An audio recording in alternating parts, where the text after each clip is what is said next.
Kia ora, I'm Keisha Whakaro, I'm 24, I'm a social worker and I work for Oranga Tamariki in Lower Hutt, and you might know that as Child, Youth and Family.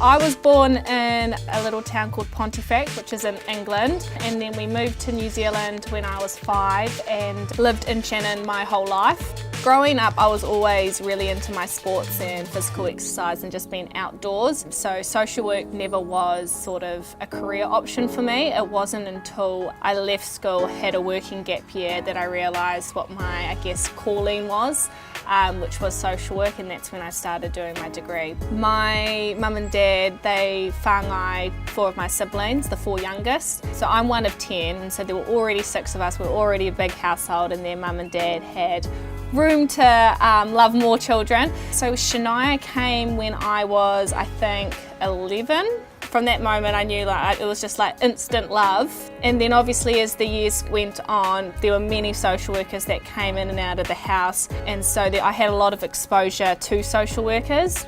And I remember them coming in and talking to my whāngai siblings, asking them lots of questions, watching them, talking to mum about them, but no one ever asking how I was or how I was doing. And I mean, I was fine, I was all good, probably just a little bit jealous that the attention wasn't on me. But at the end of the day, if you want to help a whānau thrive, you need to help the whole whānau, not just putting all the attention onto one person.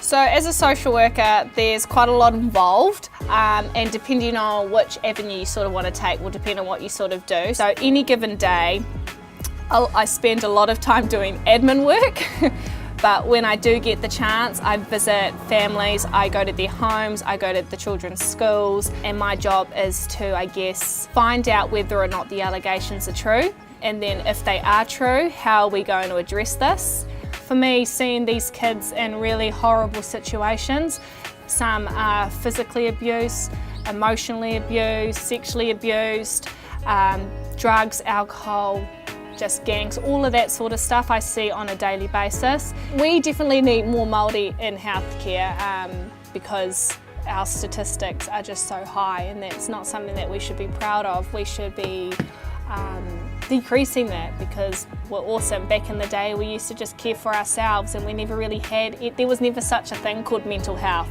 So having more Māori in the workforce would mean that we'd be able to connect with our whānau more on a level that we understand.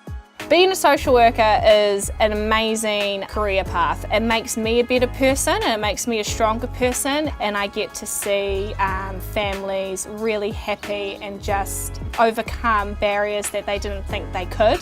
And while it might not seem that you're getting results every day, when you finally see a whānau like thrive, get out of that dark place that they're in, and see the children like succeed and be happy and the family are happy, that is just worth all the, just everything. There's more to it than just frontline social work. There's the policy makers, there's the people that sit at that head office that make all these decisions, and I feel like that's where I would like to be, because I feel that the people that are in those seats at the moment aren't necessarily doing the greatest job.